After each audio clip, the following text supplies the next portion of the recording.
Just an incredible writer that decided to take a spin in the tech industry for a long period of time. That's kind of where we got to know each other a little bit. And now he's back to his roots and he's landed here on Substack. And listen, I don't endorse anyone or anything that I don't believe in. And Peter is not just right on. Peter has this moral center to him when it comes to oligopolies, when it comes to oligarchies, when it comes to competition, when it comes to the people of this country here in Canada, not just in Canada, the United States. We're seeing it. We'll get to your piece. That he started a Substack that's dedicated to literally shining the light on these oligarchies, shining the light on, competition and the lack thereof, shining the light on the consolidation of certain industries and businesses. And I'm really grateful to have you here, Peter. Thanks for doing this, brother. I know this is your first Substack Live. How you feeling? Are you okay? You good? Yeah, this is exciting. Thank you, and thank you for all those kind words. That's it's honestly humbling. You never like to hear that stuff about yourself, unless of course you're Trump. So yeah, then it's fucking mandatory. Everybody's got to get to it. Listen, you're in Canada, you're in Toronto. Tell me about Do Not Pass Go. Tell me what brought you to this Substack, because as someone who used to read what you used to write when you were a writer, you were a venerable journalist back when journalism was a real profession. People got paid for it, and you guys were sort of the North Stars. You left that industry. Now you're back, and it's all new. But you had to come up with a concept and an idea. So take us through Do Not Pass Go. And hi, everybody, come on in. Darbird, Cat, everybody, come on in. This is my new friend Peter Nowak at Do Not Pass Go. Give him a sub right now. But take us through it, and what was the impetus? Yeah, the origin story, so to speak. I'll try to keep it brief. I've been a journalist for a very long time. I worked for a lot of our major outlets here in Canada, the CBC, the Globe and Mail, National Post, and so on. When I was there, I was covering a lot of the, I covered a lot of the tech space. I covered a lot of the telecom space. That's kind of where I became aware of our sort of oligopoly situations.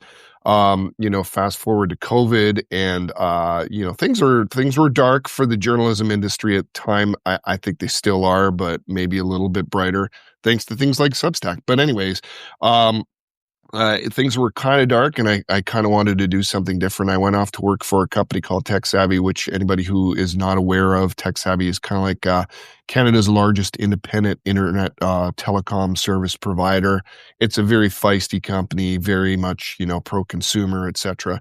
When I was there, I realized that I was there for about 4 years and realized I got a front row seat to how difficult it is for small businesses to make any sort of headway against the big, giant, entrenched oligopolies, and how easily those companies can sway regulators and government and so on.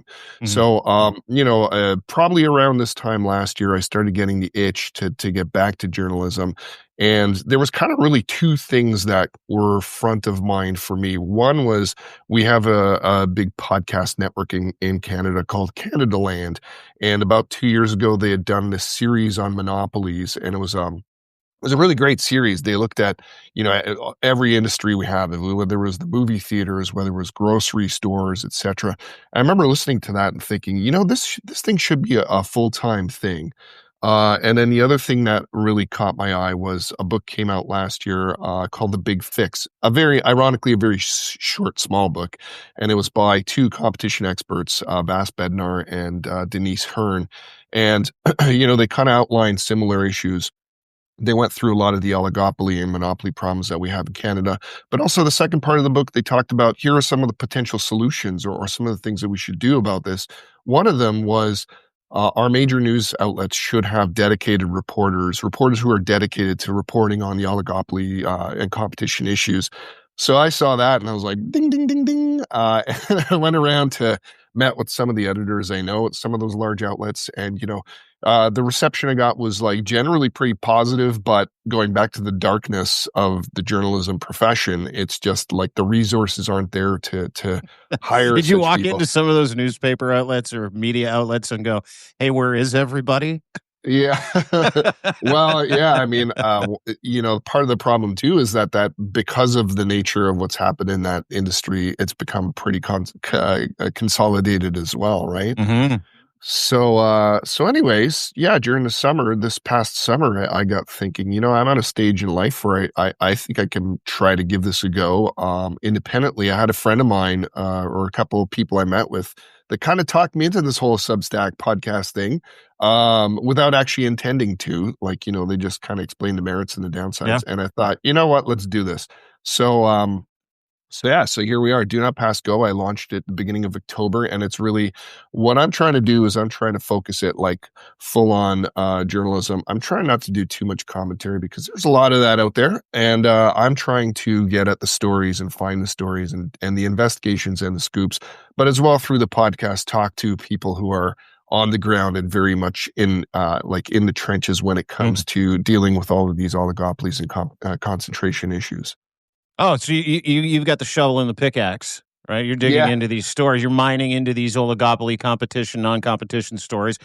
And you're just not offering your opinion on these things, but your passion for it is your opinion, though, Peter. Right? Like when you're like, ding, ding, ding, ding. I need to pay attention to this. So obviously, there's going to be commentary. And I listened to your last podcast. For everybody, my friend Peter Nowak, new to Substack, give him a subscription right now. Paid or free, doesn't matter. And make sure you share this and hammer those hearts, because we're gonna. I'm excited to do some work with Peter, because if there's one thing that you touched on that is your passion and the reason for you doing this, that connects with everybody right now, is the separation of wealth in Canada from the top 2% to the bottom 98%.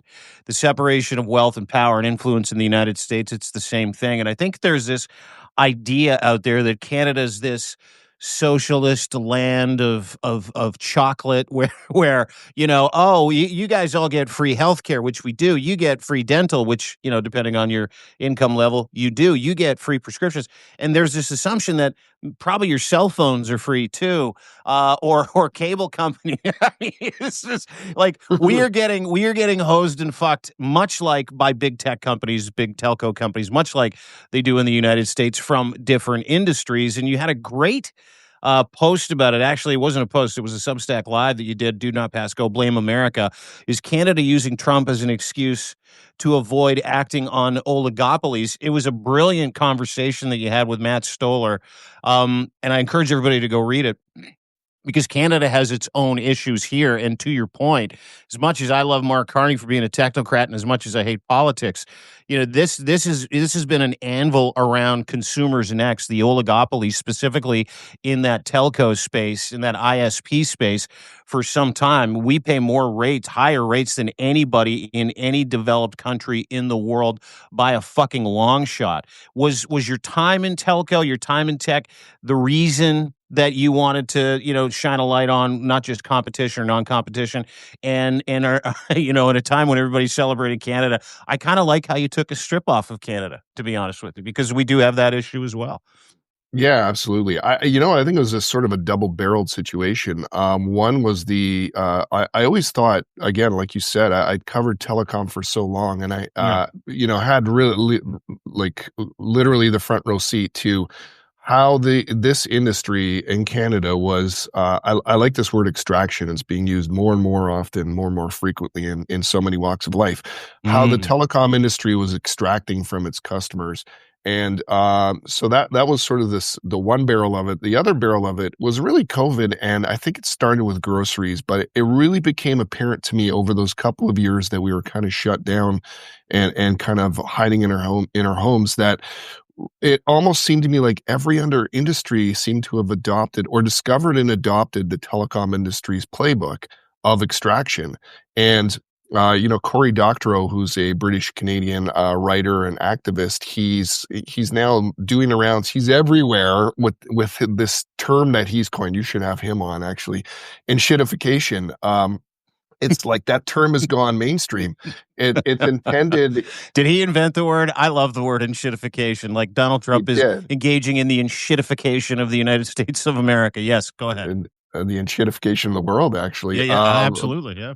Yeah, but I mean, he coined it in regards to, online platforms and things that you do on the internet. But it's really like enshittification has gone viral and it's gone mainstream. It's everywhere.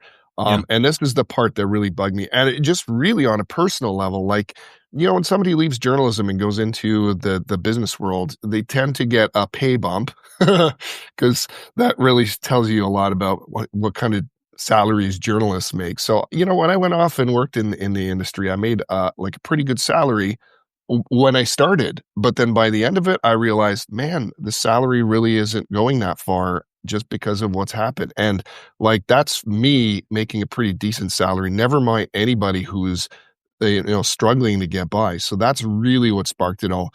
To go back to Matt Stoller, so for anybody who doesn't know, he's the research director of the American Economic Liberties Project, which is very much so it's kind of funny because Canada doesn't really have a lot of people, if anybody.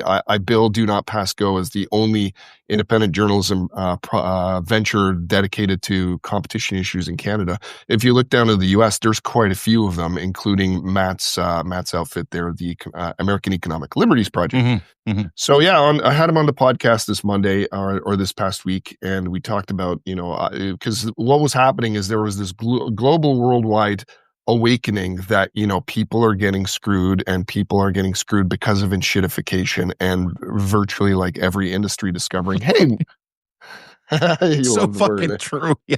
Well, it's true. You continue to go, but you're nailing it. Continue. Yes. Yeah.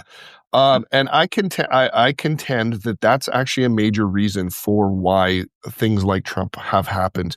When you have this stratification, when you have this divide in incomes, that makes people angry. That makes people very unhappy, especially with the status quo. And they start turning to, crazy solutions. And I guess a good chunk of people out there figured Trump is the solution. Ironically, it's the opposite of a solution. But anyways, that's neither here nor there. It's the shitification of America, sir. Yeah. Solve one enshittification with another. So, but that was a quick aside, Peter. That was the magic trick of Donald Trump, and almost the magic trick of Pierre Poilievre, is harnessing that anger and rage that so many Americans and Canadians have towards oligopolies, towards that wealth divide, the extraction of we give these oligopolies, we give tech companies access to our bank accounts when we sign up for fucking anything. Right. Yeah. And I think, you watched specifically Donald Trump and Pierre Poilievre in Canada try to tell large groups of people that it is just untenable. This wealth gap is untenable. But what hides behind that rhetoric are people who intend to make it way fucking worse. That is what Donald Trump is. The rhetoric that he won with was the affordability bullshit. Now he's calling it all a scam, which is another whole conversation with you and I another day. But to your point, there has never been, and I'm so grateful that you're doing this reporting and you're centering yourself on this reporting, because there is no one out there having these conversations to a pointed person to be able to inform everybody what the solution might be, not just the solution, but where the problem is, and who's not telling you what their intentions are. The good thing about Donald Trump, again, quick aside, which is turning into a long aside. The good thing about Donald Trump is his dementia's kicking in. So yesterday he basically admitted it when it comes to the Time Warner deal, where he's like, I don't want my friends to, I want my friends to buy it because those guys say bad things about me. Donald Trump, he should treason and sedition. And so like he's literally trying to, and he's literally with the government's money buying different companies, like pieces of companies. And to that point, Wall Street is literally held together right now by 10 different AI/tech companies. Like literally. Yeah. To your point. Yeah. But at least he's saying the quiet parts out loud now, to that point. I really like the fact that he's only recently discovered the word groceries, because it just shows you that he's never before in his life had to think about that sort of thing. But there's this new word, groceries. So I got to get back to my point, which was I think there was this global awakening that people were realizing this is going on, and it's true here in Canada for sure. And then, of course, the U.S. election comes along, and the entire world gets very much distracted, rightfully so, by what's happening in the U.S. And that's definitely been the case in Canada. So as I had Matt Stoller on the podcast this week, I think he makes a very good point in that in some ways, a lot of countries, particularly Canada, are using that as an excuse to not actually deal with their own oligopolies. And it's a case of, you can't do both. Like you can't walk and chew gum, which seems a little bit ridiculous. Like you can deal here in Canada. I think it's pretty clear that Canada can deal with the U.S., but also get its own house in order and deal with its own oligopoly problems, so that necessarily we don't end up like the U.S. You've got to assuage, sorry for using that word. You've got to calm down that anger, because we have that anger here in Canada, and the only way to fix that anger is to fix the concentration issues. So I think that's what I think clearly we need to do that, and I think clearly every other country that has these issues has to do that to correct the course of democracy. That sounds so cheesy, but it's true. No, dude, and you listen as you're talking, and you're talking about kind of reaching into that area of competition, non-competition, the oligopolies, the oligarchs, control by very few, in the hands of control and power and money in the hands of very few. It never really trickles down, right? And that is the anger, that is the wave that almost saw Pierre Poilievre, a populist who has nothing to fucking offer, become the next prime minister of this country. That is the wave that led Donald Trump to not one but two terms in the White House. Say what you want about Elon Musk's help with Starlink. That's a whole other, again, conversation. But the fact that you're touching on this is central to what gets harnessed by different political industries, right? But it's also, these political industries have very deep relationships, and let's talk about the Canadian relationship that the political systems have with these telcos, these individuals, these lobby groups, because in my mind there are two right now, two industries, two oligopolies that literally can force policy and decision in Canada that makes life more expensive for every Canadian. One is telco, and the other one is the grocery lobby, or the grocery monopoly that we have. I think both of those, and I know that you and I have had separate conversations. I think, would you not say both of those are the biggest issues for Canadians, the worst oligopolies for Canadians that need to be dealt with first? Oh man, yeah, it's a case of priorities. Groceries. So it's funny because as I'm sort of new New to word, the groceries. New groceries. it is a little bit new to me actually, because like I said, I've specialized in telecom for many years, and I'm just diving into some of the other oligopolies. The grocery one is one I haven't really tackled yet, so I can't talk about that too much, but I will talk about telecom. I just saw a play. This is how crazy this situation has gotten. There's a play that just opened here in Toronto. It's called Rogers versus Rogers. I've got a write-up of it on my Substack right now. I went to see it last week. It's based on a book of the same name. So Rogers is our biggest cable and wireless company here in Canada. And a couple of years ago, it took over the second biggest cable company, Shaw Communications. So the book, which was written by a Globe and Mail reporter, was all about this sort of twin drama of what was going on in that situation. And basically it was the son. It's like HBO. Ed and Martha, the son and the daughter, Ed and Martha, vying for the power of the company. Yes. Yes. And we have a very, very strong Trump connection too, because they got in a lot of trouble for posting a photo, hanging out with Donald Trump at Mar-a-Lago. Did you see that? Anyways. Oh, of course they did. The Martha, who's lovely, by the way. I've talked to her several times. She posts a picture of her brother at Mar-a-Lago in the heat of Canada hates Donald Trump. Like, this is freaking, and everybody just get up, and I'm like, oh my God, this is a sibling rivalry, like a real one. This is like Canada's version of secession. This is incredible. That's exactly it. So the book and the play are basically about Edward, the son, trying to take over the company, and he does, and also simultaneously trying to engineer the biggest corporate takeover in Canadian history, which of course he does as well. And so the play is fantastic. It's probably going to be going across Canada later this year. It's a one-man show, and there's one actor, Tom Rooney, who plays all the parts, and he's fantastic too. But so the two main characters are Edward Rogers, the son trying to take over the company, and Matthew Boswell, the commissioner of the Competition Bureau, who's trying to stop the merger. And the beauty of a fictional play like this, and again, this isn't in the book, and this is not something that journalists can really say, it's the quiet part out loud, but at one point, essentially what happens is The merger goes ahead because the government, the industry minister at the time, Francois Philippe Champagne, basically decides, sure, let it go. Nobody ever thought the government was going to stop this merger, even though not a single soul in the country that didn't actually cut a paycheck from it wanted it to happen. Everybody understood this is a terrible deal, and it's going to be very bad for consumers, very bad for telecom industry employees, and so on and so on. And yet the industry minister gives it a go, gives it his blessing.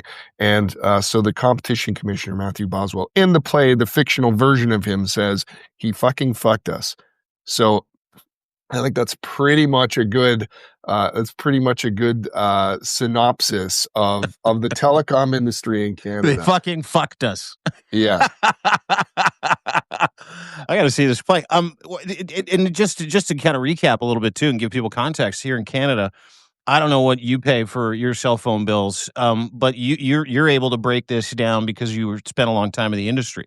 There are three major cell phone internet provider players. There's TELUS, there's Bell, there's Rogers, and they set the rates that we all pay. I don't know what that delta is, but walk me through how much more Canadians pay, how much more we get hosed on a monthly basis.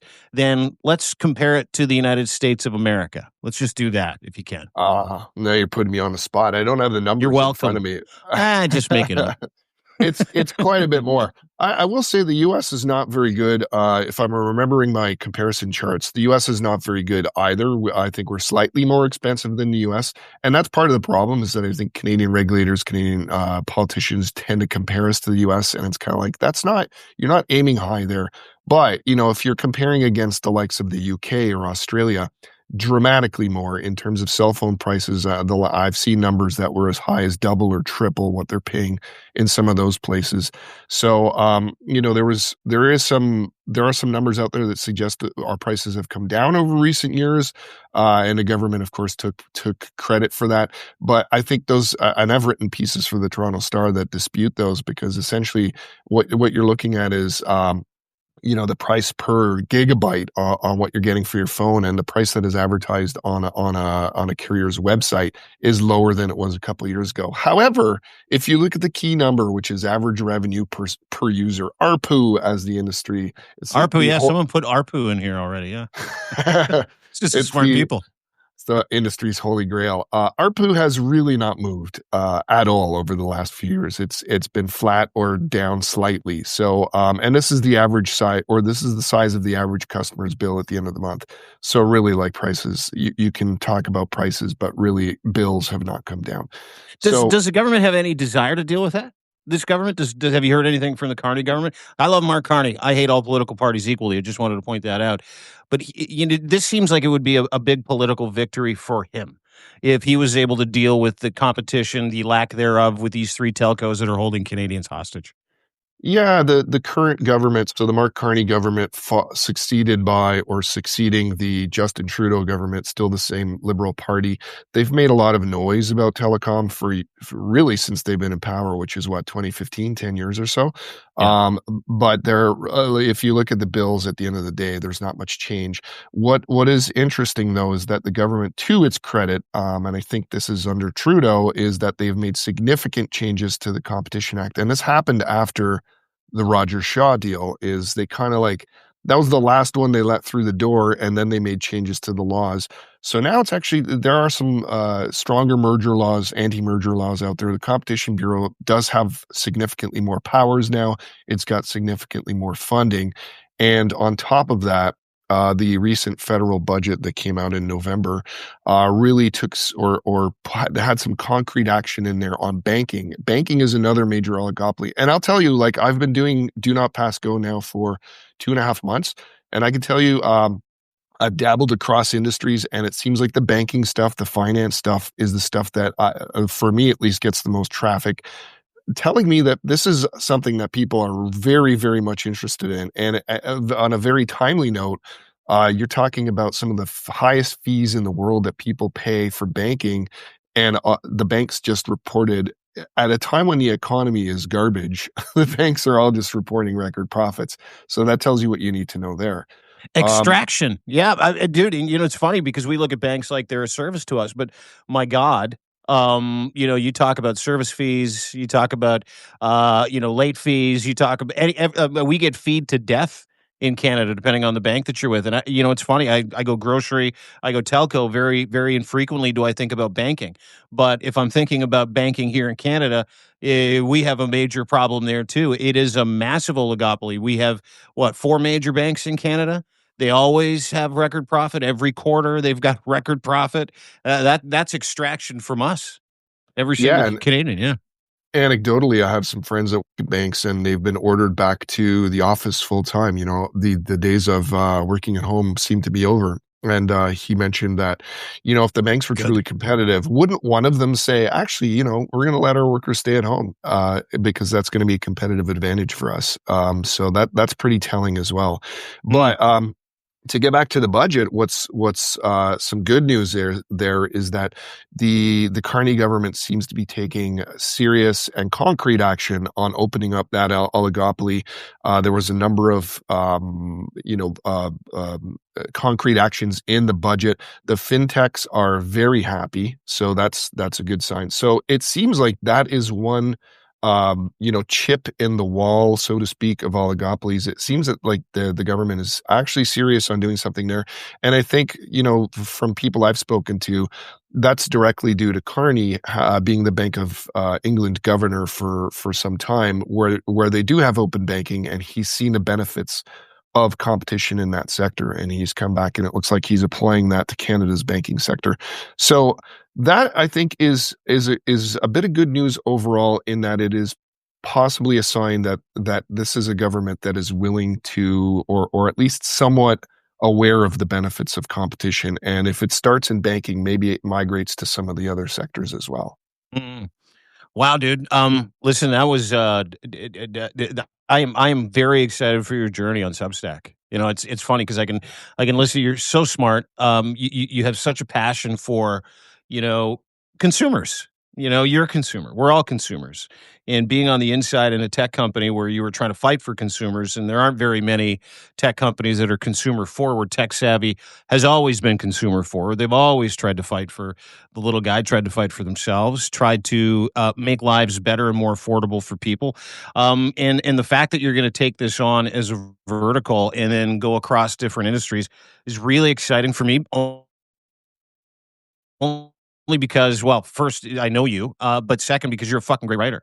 Like you literally know exactly what you have to do and why you're doing it at a time when this has been misrepresented as a culture war. It's a class war, right? It's a class war by the top 1 to 2% trying to force the bottom 90%, 95% into handing over our agency, handing over our energy, handing over our hard-earned money, and being told that it's good for us, and it's not. And I think we're at a real inflection point, not just in Canada, but in the United States, where people are waking up to the idea that, oh, they've been forcing us to fight a culture war with each other.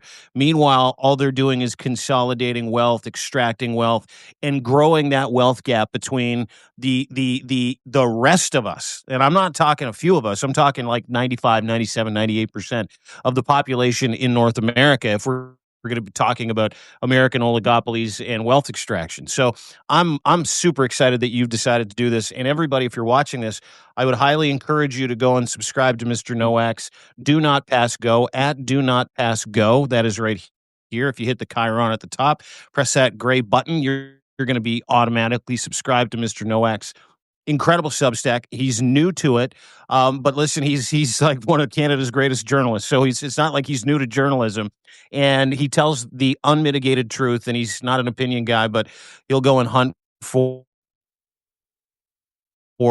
information that we need to manage our lives, and that we need to understand, who's doing what to us, because it doesn't matter what they call it.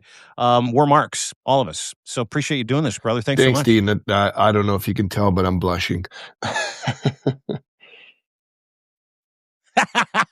I was just trying to make you uncomfortable. Really appreciate you doing this, brother. We'll catch up in the next couple of days. Everybody go and follow Peter Nowak at Do Not Pass Go is where you can find him. We'll catch up in a couple of days. Talk to you soon. Thanks, Dean. See you later. You got it. Thanks, Peter. There you go. Peter Nowak. Really happy I could introduce you to Peter. He's just a solid dude. Super authentic. We're about the people here. Have a great day, everybody. Really appreciate it. I'll be back at 12 o'clock. Dr. Angela Rasmussen. She always corrects me. I'm like, Rasmussen. World famous virologist. She's going to join us to talk about hepatitis B, RFK Jr., Vinay Prasad, and ostriches. See you at 12 o'clock, my friends. Don't forget to subscribe. Don't forget to share. Thank you very much for joining us. Love you all. What a great little morning test, eh? That was fun.